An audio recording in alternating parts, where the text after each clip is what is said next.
welcome back. Our next guest is both a writer and a military wife. Her husband, Steve, was a paratrooper in the Canadian Armed Forces for 14 years before a parachuting accident left him paralyzed from the waist down. She shares their story in her incredibly candid and powerful new book, The Dependent, a memoir of marriage and the military. Please welcome Danielle Daniel. Welcome to the social. Thank you. So, you have not sugarcoated anything about your life and your experience in this book. In fact, you are brutally honest. The raw emotion is undeniable. Why go there? Well, thank you. I was compelled to write this book, I think, because after Steve's accident, I was looking for a book for comfort, and I couldn't find one that represented our experience, at least in the Canadian military. So I wanted to write my own. And I also wanted to demystify the romanticism that we see often on the news about military marriages and, you know, the embrace. It's not just the beautiful embrace. There's so much more to that. There's a lot of complexities. Yeah. And we're going to go through some of those complexities because you were married at 23. Steve went on to do 4 tours overseas, including one in Afghanistan as well. And so we're on the outside looking in. So take us there a little bit. Paint that picture for us, what it looks like in that cycle where there is the preparation to be deployed, and then there is the goodbye, and then you have to adjust to life on your own, and then there is the return. And you're doing that over and over and over again throughout your lifetime. Take us on the inside. Yeah, there's a lot of pushing and pulling, of building walls and trying to take them down. And, you know, we usually know about a year ahead about the deployment, so that date is always on the calendar, and you're dreading it. And then as it gets closer, you start to argue a lot more. You start to pick on each other maybe a little bit more because you want to build that wall because it's easier, and it's painful to say goodbye. And then when they're gone, well, it takes a little while to get into your zone, but you do find it. For me, a lot of it is staying away from the news. I go on news fasts, and then I just try to take care of myself. And then the trickiest part, I think, is when they come home, when you're preparing for them to come home, you're worried. You hope that you can still find a way back to each other. You hope that they still love you, or that you still feel the same way when you see them, because it's been 6 months. Or sometimes even longer. So there's that pushing and pulling all the time in the relationship. Let's talk, Danielle, a little bit about the day you found out about Steve's accident. He was at CFB Trenton. He was completing a parachuting course there. You were an elementary school teacher. You were at school. Right. And then a call came through. Pick it up from there.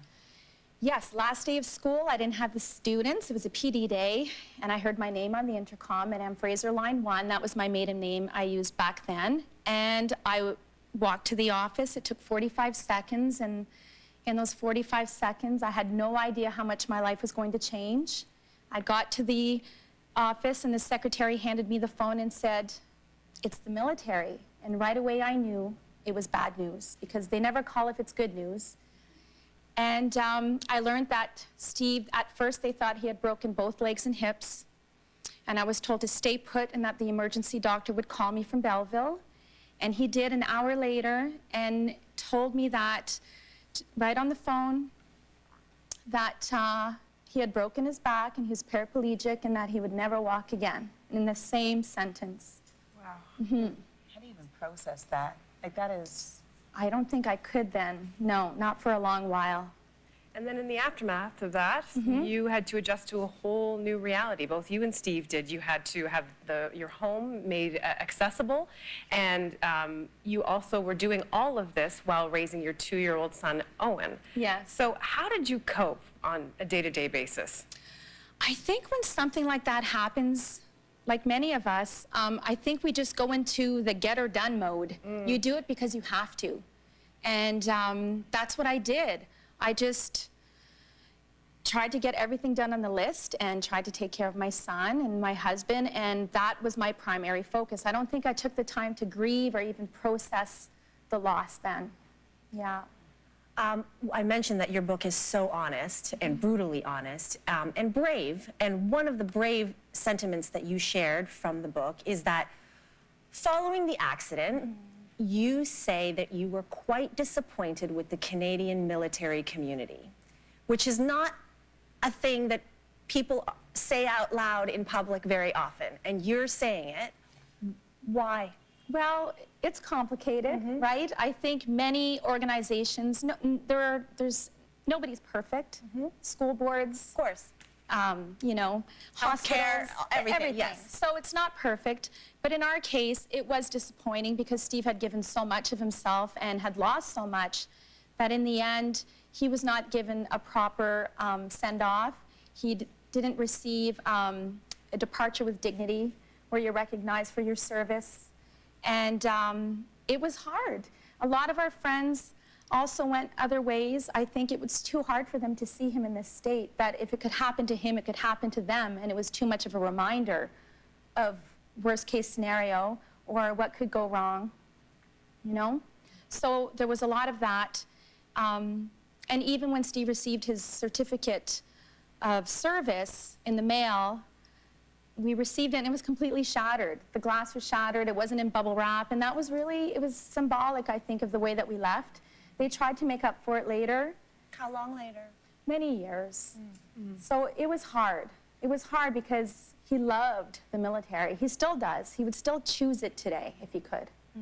It's very powerful to say. So in this entire journey, you have had a very difficult task of learning how inaccessible the world is to those with wheelchairs. Yes. In fact, you share a story in the book about going to your first Remembrance Day ceremony that you were able to go to as a family, and the venue was not accessible to wheelchairs.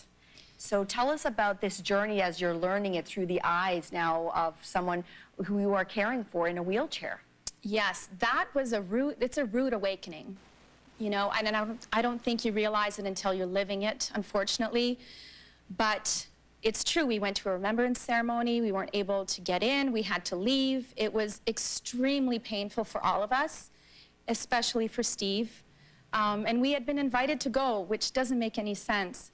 But, and not only these situations, but even getting a hotel room where you think it's accessible or you can get into the washroom, it's not necessarily so. It even happened to us last week where we had to move hotels, you know, and go find another hotel because he couldn't get into the washroom. Something so simple to Yes. most people. Exactly. So in the aftermath of his injury, here's the thing that's incredible. Your husband completely reinvented himself. He picked up adaptive rowing. He competed for Canada in 2008 at the Beijing Paralympics. He enrolled in college. He's since gone on, Danielle, to become a medical doctor. Yes. All of that is absolutely stunning. It's amazing. It speaks to the man that he is. But here's what's so real about what you write about. You hone in on what you were doing at that time, and you were struggling. Tell us why. Well, yes, I'm incredibly proud of Steve because he reinvented himself and he accepted his paralysis early on, setting new goals and achieving them. And he was creating new worlds for himself, new social circles. But I wasn't because I was at home. I was at home with my son. I was no longer teaching. I was the caregiver, and I was changing bed sheets, and I was trying to teach my son, you know, to use the potty, and I was dying inside because I was still stuck in the past, and I was not done grieving, but my husband was, and he wanted me to be done as well. So we weren't grieving together. And it was hard for both of us, and that's what happens sometimes when something traumatic happens. You don't always grieve together, and sometimes you have to go your separate ways. And we did go our separate ways. We did separate. You separate, yeah.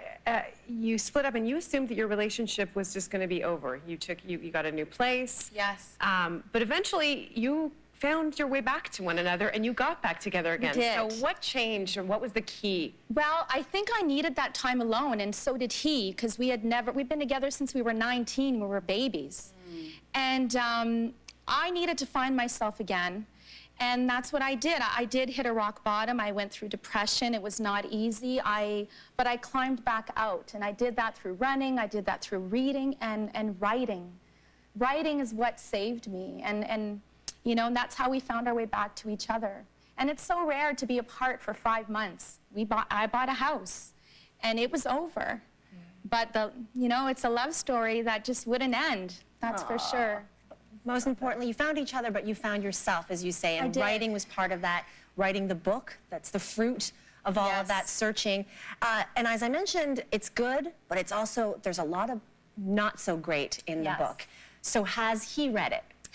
Steve read it, and has your son, does he know? Right. Well, I did not let Steve read it the whole time I was writing it, all the years. Okay. He read it over our Mother's Day weekend, gave me his full blessing, and was surprised by my memory and said it was about 99.9% accurate.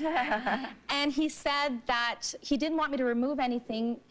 He asked me to actually add things. So, yes, he understands how this book could potentially help many people. And so that's really special. And as far as Owen, I don't think Owen cares too much. He's 13, he'd just rather not know, and I'd rather he read it only when he's about 30. Yeah. This is a phenomenal story that love prevails, love for one another, and most importantly, love for self. For sure. So thank you so much for sharing your story. Thank you for having me. Thank you. There it is. All right, we are all going to be keeping our eyes open for upcoming work from Danielle. Also, we'll be keeping an eye on Steve because he is hoping to compete again at the Invictus Games. The 2017 Games are happening right here in Toronto next year. Now, The Dependent is on shelves right now. Everyone in our studio audience, I hope you've got an appetite. You're going home with your own copy tonight. Yes. Great read. All right, we'll see you right after this break.